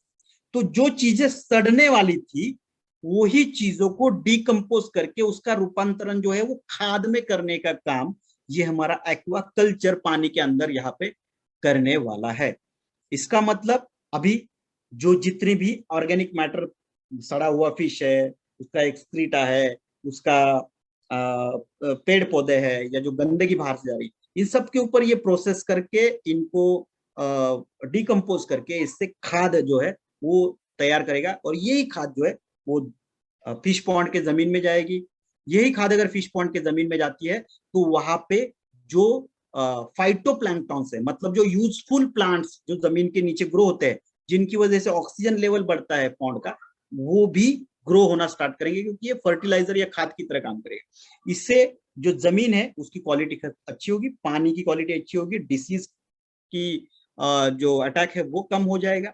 तो ओवरऑल ये पानी के कल्चर को, संस्कृति को सुधारने का काम जो है वो एक्वाकल्चर यहाँ पे करने वाला है। तो जैसे मैंने यहाँ पे बताया बेनिफिट्स के, इसमें आप देख रहे हो कि इसमें कोई भी एंटीबायोटिक नहीं है, इसमें कोई भी हार्मोन्स नहीं है। सो ये एक नॉन पैथोजेनिक है, और सॉल्ट रेजिस्टेंस और नेचुरली ऑकरिंग प्रोबायोटिक बैक्टीरियाज का कल्चर है। ये बैक्टीरिया, कोई बोल सकता है सर आप ये बैक्टीरिया पानी में भेज रहे हो तो ये बैक्टीरिया फिश को डिसीज नहीं दे सकते क्या, इनकी वजह से बैक्टीरियल डिसीज नहीं होंगे क्या? सो मैंने क्लियरली पहले ही बोल दिया, अंडरलाइन करके, कि ये नॉन पैथोजेनिक बैक्टीरिया, इनकी वजह में ये बेनिफिशियल है, हार्मफुल बैक्टीरिया नहीं है। ये सॉल्ट रेजिस्टेंट है, इसका मतलब पानी का अगर पीएच खराब भी हो, आप एक्वा क्लियर यूज कर रहे हैं तो पीएच तो मेंटेन हो ही जाएगा, लेकिन अगर पानी का पीएच खराब हुआ, एक्वा क्लियर यूज नहीं कर रहे फिर भी इसका यूज कर रहे हैं, तो भी ये सॉल्ट रेजिस्टेंस होने की वजह से उस पानी में भी, गंदे पानी में भी ये काम करेगा, ठीक है।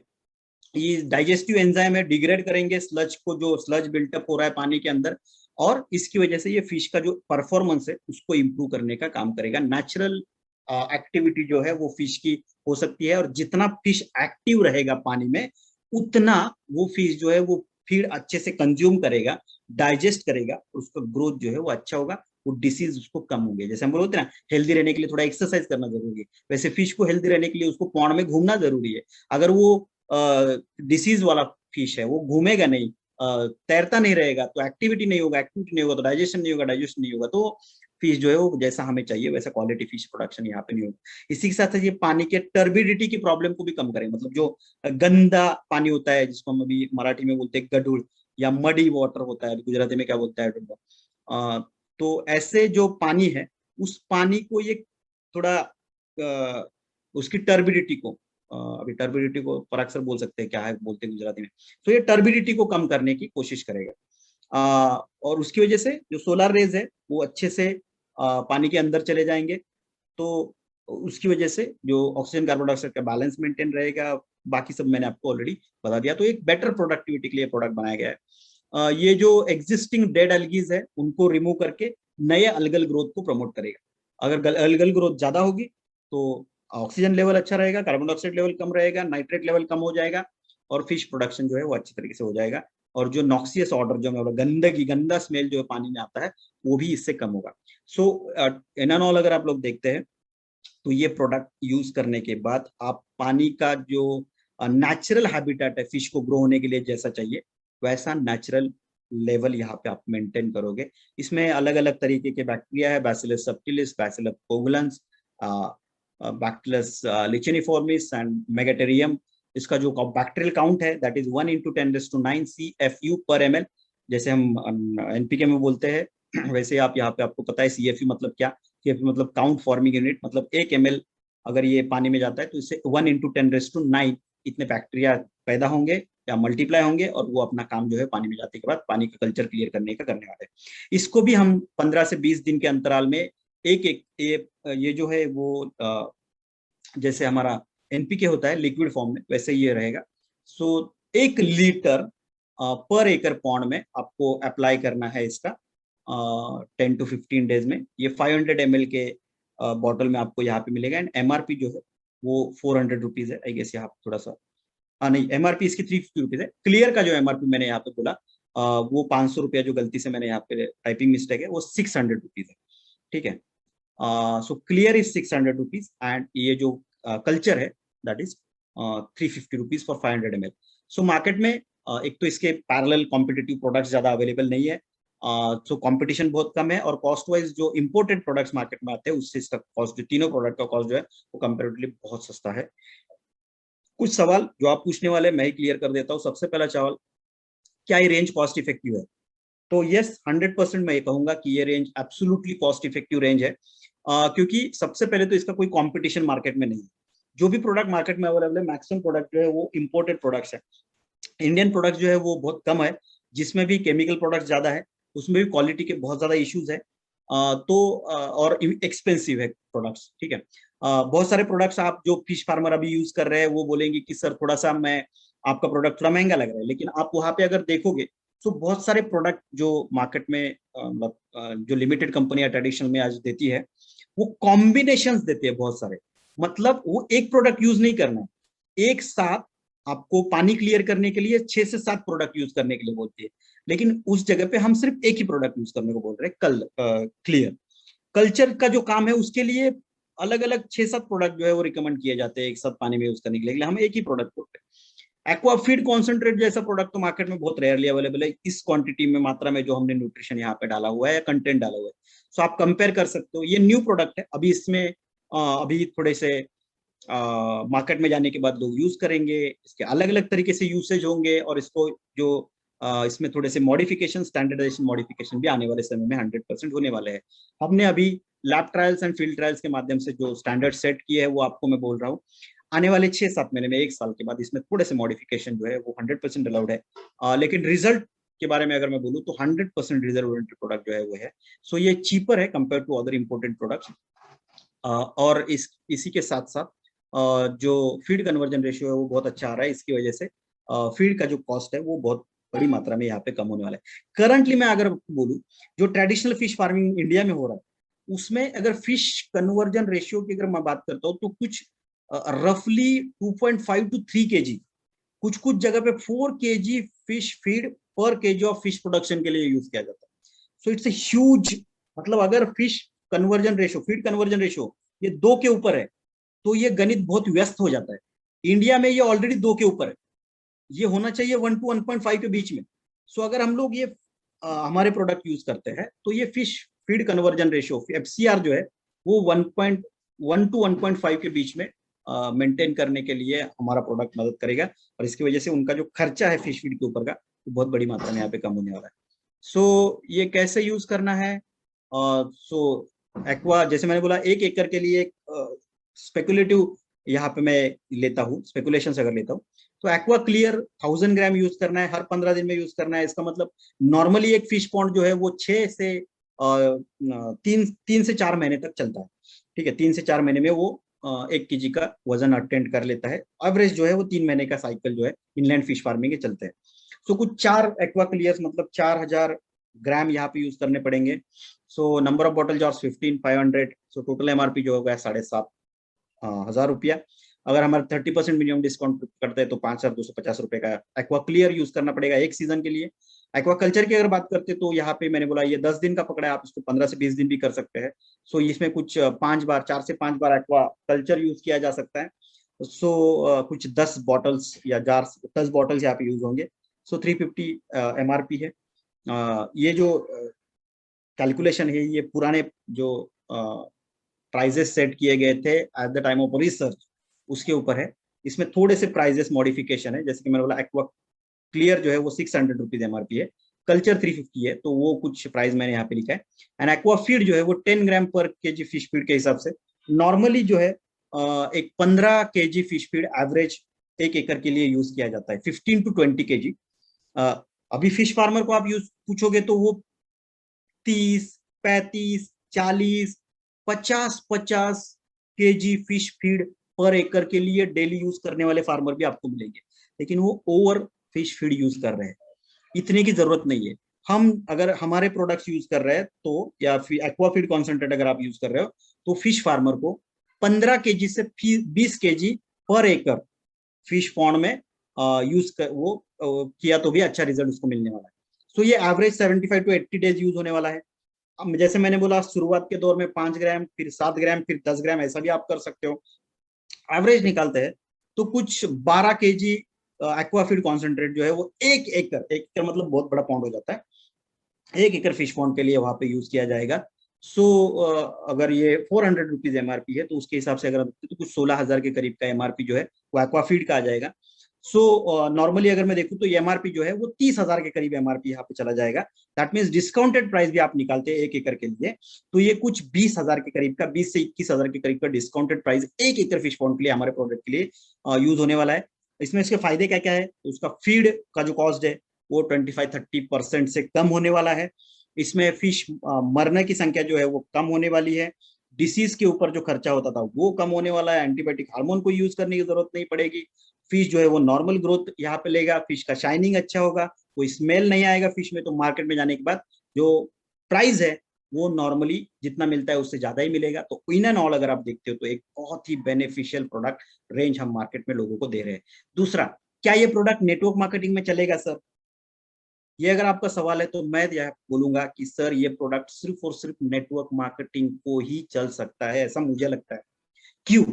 क्योंकि आप 2001 के बारे में सोचिए, जब लोगों को ऑर्गेनिक फार्मिंग के बारे में कुछ नहीं पता था फार्मर्स को, तब नेटसर्फ ने 2001 में ऑर्गेनिक फार्मिंग में बायोफिटे ब्रांड लाया।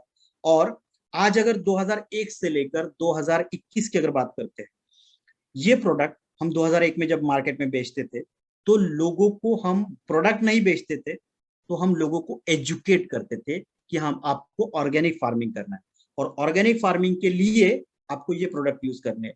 और ये लोगों को एजुकेट करते करते अगर आप देखोगे तो आज हम नेटसर्फ बायोफिट जो है वो बायोफिट मार्केट लीडर बन गया है एग्रीकल्चर में, ऑर्गेनिक फार्मिंग। ये तो आप मानते हो। सो ये लोगों को एजुकेट करते हुए ऑर्गेनिक फार्मिंग को बेचते हुए हम अगर बायोफिट ब्रांड में ऑर्गेनिक फार्मिंग को लेकर अगर मार्केट लीडर बन गए हैं, सो ये प्रोडक्ट भी टिपिकल पुश सेल वाला प्रोडक्ट है। क्योंकि जब कोई कंसेप्ट की बात आती है ना, तो ये कंसेप्ट लोगों को पुश करना होता है, अच्छी चीजें लोगों को पुश करना होता है। आपको पता है हमारा बिजनेस पुल का नहीं, कोई खुद आके आपसे प्रोडक्ट नहीं मांगता, आपको जाके उनको प्रोडक्ट बेचने करते हैं। तो it is a push sale product, typical push sale product. इसमें कंसेप्ट है, जैसे ऑर्गेनिक फार्मिंग में बायोफिट में था, तो ये कंसेप्ट लोगों को हमें समझाना पड़ेगा। तो और मैं जैसे हमेशा बोलता हूँ, कोई भी प्रोडक्ट बेचने के लिए हमेशा प्रोडक्ट बेचा नहीं जाता, प्रोडक्ट के पीछे की स्टोरी को लोग खरीदते हैं, है ना। तो ये प्रोडक्ट भी एक अच्छी स्टोरी वाले प्रोडक्ट है। तो ये स्टोरी आपको जाके लोगों को बतानी पड़ेगी, लोगों को पुश करना पड़ेगा। तो ये पुश सेल का अगर प्रोडक्ट है, जैसे ऑर्गेनिक फार्मिंग में बायोफिट था, और आज 2021 में जैसे हम 2001 में ऑर्गेनिक फार्मिंग प्रमोट करना स्टार्ट किया था हमने, वैसे हम 2021 में एक सस्टेनेबल फिशिंग या ऑर्गेनिक फिश फार्मिंग प्रमोट करने वाले। सो ये भी टिपिकल पुश प्रोडक्ट है, ये भी एक कंसेप्ट है, लोगों को समझाना है। और लोगों को अगर पुश सेल समझाने वाला प्रोडक्ट है तो वो हमारे से अच्छा कोई बेच नहीं सकता। वो जाके कृषि सेवा केंद्र से ये प्रोडक्ट लेने वाला नहीं है, हम उसको बहुत अच्छी तरीके से ये समझा सकते हैं कि ये प्रोडक्ट तेरी क्यों जरूरत है, क्यों तुझे ऑर्गेनिक फार्मिंग फिश फार्मिंग करना चाहिए, क्यों तुझे सस्टेनेबल फार्मिंग करना चाहिए, क्यों तेरा खर्चा कम होना चाहिए, क्यों तेरा उत्पादन बढ़ना चाहिए। तो ये कंसेप्ट है। और हम आप सबको पता है कि नेटसर्फ कभी भी प्रोडक्ट नहीं बेचता, नेटसर्फ कंसेप्ट बेचता है, एक जो कि बायोफिट का है, प्रॉफिटेबल फार्मिंग का, ऑर्गेनिक फार्मिंग का। वैसे ये भी एक कंसेप्ट है, बेनिफिशियल टू सोसाइटी। तो हम सोसाइटी के बेनिफिट के लिए प्रोडक्ट बनाते हैं, और ये भी उस तरीके का प्रोडक्ट है, तो ये 100% सक्सेसफुल होगा। और मुझे लगता है कि आने वाले कुछ ही समय के अंदर ये बायोफिट जो है, बायोफिट एक्वा जो है, वो फिश फार्मिंग का इंडिया का लीडर प्रोडक्ट के तौर पर यहाँ पे सामने आएगा। और ये मुझे भरोसा है मेरे भारत के हर एक डायरेक्ट सेलर के ऊपर, जो कि ये प्रोडक्ट बहुत अच्छी तरीके से मार्केट में बेचने वाला है।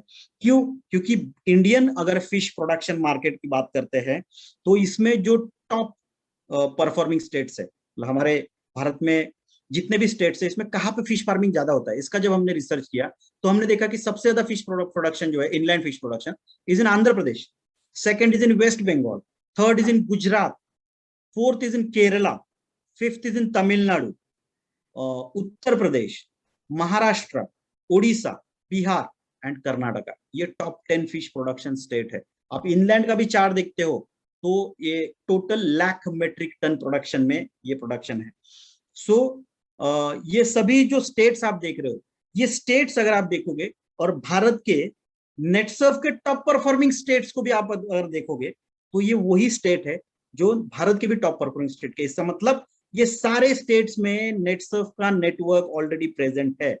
जहां जहां पे भी इनलैंड फिश फार्मिंग होता है, वहां पे नेटसर्फ का नेटवर्क और स्ट्रॉन्ग नेटवर्क ऑलरेडी अवेलेबल है। तो आप सभी लोग अगर इस कैटेगरी को अच्छे से समझ के आपके एरिया में जहां जहां पे भी फिश फार्मिंग होता है, क्योंकि फिश फार्मिंग सभी जगह पे नहीं होता, इसके कुछ हब्स है और इन हब्स में ये फिश फार्मिंग होता है। इंडिया के फिश फार्मिंग का सबसे मेजर प्रॉब्लम अगर क्या है, तो वहां पे कोई भी ऑर्गेनाइज्ड सेक्टर नहीं है, ये पूरी तरीके से अनऑर्गेनाइज्ड है। इसमें टेक्निकल नॉलेज लोगों को बहुत कम है। ऐसी जगह पे हमें जाके ये प्रोडक्ट बेचना हमारे लिए बहुत आसान होने वाला है, क्योंकि हमारे पास बेटर नॉलेज है, अच्छे प्रोडक्ट है। पहले तो टेक्निकल नॉलेज की सच में कुछ जरूरत नहीं है। जैसे हम हमेशा बोलते हैं, बटन दबाओ बल्ब लगेगा, यही कंसेप्ट का यूज करो, प्रोडक्ट यूज करो, रिजल्ट 100% मिलेगा। यही कंसेप्ट के ऊपर अगर आप ये प्रोडक्ट मार्केट में बेचना स्टार्ट करोगे, तो एक बहुत बड़ा एडिशनल टर्नओवर जो है वो यहाँ पे इस प्रोडक्ट के माध्यम से आ सकता है। कितना टर्नओवर आ सकता है? Why this product has potential of network marketing product. So India की अगर हम लोग बात करते हैं, तो इंडिया में कुछ 2.5 lakh million hectare pond and tanks है। Imagine, 2.5 lakh million hectare pond and tanks है। 0.798 मिलियन हेक्टर के फ्लड प्लेन लेक्स है। मतलब जब कभी भी नदी में बाढ़ आती है, तो उसका पानी जो ऊपरी लेवल पे भर जाता है, इस पानी की वजह से कुछ फ्लड प्लेन लेक्स क्रिएट होते हैं, और उन लेक्स में भी फिश फार्मिंग जो है वो पॉसिबल है। इसी के साथ साथ कुछ 1,95,000 किलोमीटर के रिवर्स एंड कैनल्स भारत में है। 2.907 मिलियन हेक्टर्स के रिजर्वायर्स है, जो कि एक्वाकल्चर पर्पस के लिए हम लोग यूज कर सकते हैं। पॉन्ड्स एंड टैंक्स तो already prime source fresh water का है ही। ये जितने भी सोर्सेस अवेलेबल है फिश फार्मिंग के लिए, जहां पे फिश फार्मिंग हो सकता है, इसमें से 40% जो है वो अवेलेबल है, जो एक्वाकल्चर के लिए यूज किए जा सकते हैं, करंटली यूज किए जा सकते हैं। ठीक है, अगर 40% की बात करते हैं, इसका मतलब टोटल अगर आप ऊपर का करोगे तो 6 मिलियन हेक्टर लैंड ये इनलैंड एक्वाकल्चर के लिए भारत में अवेलेबल है। अभी 6 मिलियन हेक्टर में से 40% भी अगर आप कंसिडर करते हो, इसका मतलब 2.5 million Hector land. 2.5 million Hector मतलब कितना होता है?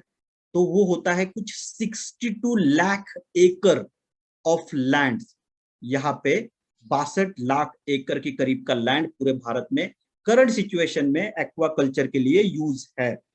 अभी अगर हम एक्वाकल्चर प्रमोट करना स्टार्ट करें, मैंने क्या बोला, 1 एकड़ एक सीजन के लिए कुछ 20 से 22 हजार का एक्वाकल्चर आप इजीली बेच सकते हो। ठीक है, एक्वा रेंज में इजीली बेच सकते हो। मैं बोलता हूँ चलो 20-22 हजार छोड़ो, वैसे तो एक साल में 1 एकड़ में 3 से 4 बार ये फिश का साइकिल जो है वो लिया जा सकता है।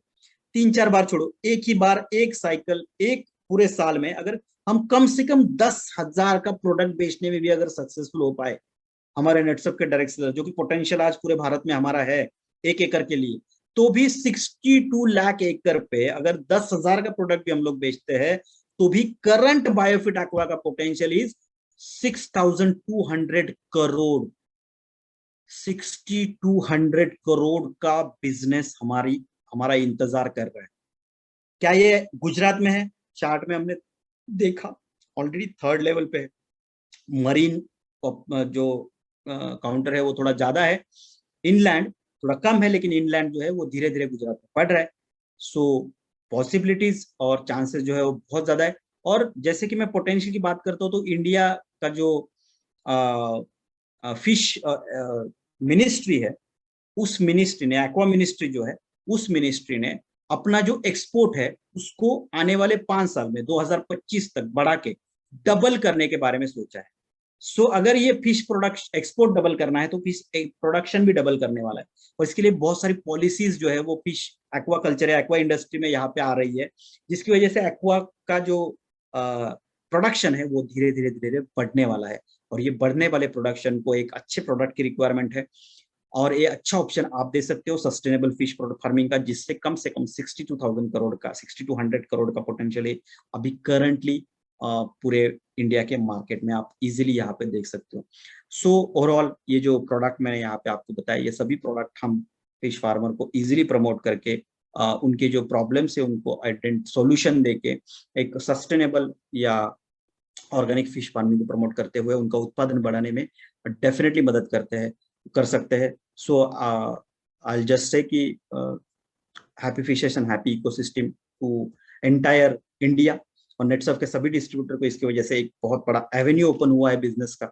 और हम एज ए लीडर हमेशा ये देखना चाहिए कि यहाँ पे बिजनेस पोटेंशियल क्या है, कितना बिजनेस पोटेंशियल है। अगर इतना बिजनेस पोटेंशियल है पूरे भारत में तो मुझे इसमें कुछ ना कुछ कंट्रीब्यूशन जो है मेरे टीम में इसके टर्नओवर का 100% होना चाहिए। सो सभी कैटेगरी मैंने आपके सामने ऑलरेडी यहाँ पे डिस्कस की है। आई गेस बहुत सारे सवाल भी आपके यहाँ पे क्लियर हो गए होंगे। Still if you have any doubt आप कभी भी कंसल्ट कर सकते हो आपके मैनेजर्स से, वाया आपके मैनेजर्स या जोनल मैनेजर्स। ये सवाल हमारे पास आ जाएंगे और हम उसका उचित जवाब जो है आपको 100% देने वाले हैं। सो इन प्रोडक्ट्स के माध्यम से आपका बिजनेस जो है बहुत बड़े पैमाने पे बढ़े, ऐसी ईश्वर से मैं प्रार्थना करता हूँ। और आपने मुझे यहाँ पे बड़े देर से सुना, इसके लिए आप सबका धन्यवाद। Thank you and over to you host Parag sir. Thank you Dilip. तीनों प्रोडक्ट एक साथ डाले तो भी कोई नुकसान होगा क्या? बिल्कुल नहीं होगा, लेकिन एक सिस्टमेटिक तरीके से अगर आपको देना है तो आप एक्वा फीड जो है वो रेगुलर रोज देते हैं पॉन्ड में, तो उसको कोई ऐसा इंटरवल नहीं है। एक्वा कल्चर और क्लियर ये दोनों प्रोडक्ट जो आप दे रहे हैं, पहले आप एक्वा क्लियर का यूज कीजिए, ठीक है, और उसके 24 to 48 आवर्स का गैप देके आप एक्वा कल्चर का यूज वहां पे कर सकते हैं। क्योंकि फीड तो रेगुलर जाने वाला है, रोज जाने वाला है, उसमें कोई इंटरवल नहीं आएगा। सिर्फ कल्चर और क्लियर इसमें थोड़ा सा गैप आप रखोगे तो ज्यादा अच्छे रिजल्ट्स आपको यहाँ पे मिलेंगे। नेक्स्ट क्वेश्चन हमारे इरफान भाई है, उनको एक क्वेश्चन है तो वो अनम्यूट करके बात करें।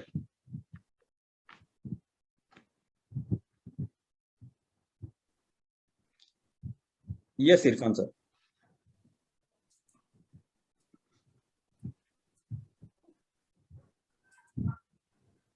यस आप अनम्यूट कर सकते हैं। Yes okay thank you sir. मेरा एक क्वेश्चन है कि सर ये फिश फार्मिंग है ना, वो बहुत ज्यादा वैरायटी से भरा हुआ होता है, मतलब इसमें बहुत ज्यादा वैरायटी होती है फिश फार्मिंग में। तो क्या हम सभी प्रकार के फिश फार्मिंग को दे सकते हैं? मतलब कि फिश फार्मिंग में सर फिश तो होती है, फिर झींगा भी होता है, ऐसी बहुत सारी चीजें होती है, तो हम सभी मतलब कि जो जड़चर होते हैं सभी को दे सकते हैं? यस फिश फार्मिंग में होते हैं। मैंने प्रोग्राम की शुरुआत में ये क्लियर किया था, ये सभी प्रकार के fish, all types of fish. उसके बाद ये प्रॉन्स मतलब झींगा जो आप बोल रहे हैं, उसके बाद ये क्रैप्स मतलब खेकड़ा जो हम बोलते हैं, उसमें भी यूज किया जाता है। या इसी के साथ साथ ये श्रिम्स मतलब जो शिंपले होते हैं वो, उनका भी प्रोडक्शन होता है, उनमें भी ये यूज किया जा सकता है। यस, और ऑल एक्वेटिक सारी मतलब सारी उसमें दे सकते हैं ना, और सबका जो देने का प्रमाण है जो फीड का वो भी सेम ही रहेगा ना? साइज मछली के, देखो स्टैंडर्डाइजेशन हमने इसलिए किया है ताकि कंफ्यूजन ना हो, बट आप मछली के साइज के हिसाब से जो प्रोपोर्शन है वो कम कर सकते हैं, कम ज्यादा कर सकते हैं। वरना तो मतलब सारी अलग अलग वैरायटी के लिए एक ही रहेगा ना? 10 ग्राम पर केजी ऑफ फिश फूड, ये स्टैंडर्ड हमने बोला। Thank you. सिर्फ एक हम लोग रिकमेंड करते हैं, जब मतलब समर सीजन जो होता है, उस समर सीजन में आप डोसेज को थोड़ा सा 25 to 30% रिड्यूस कर दीजिए फिश फीड के, क्योंकि समर सीजन में प्रोटीन जो है वो थोड़ा फिश में कम मात्रा में रिकमेंड किया जाता है। ओके, थैंक यू, परख सर, थैंक यू।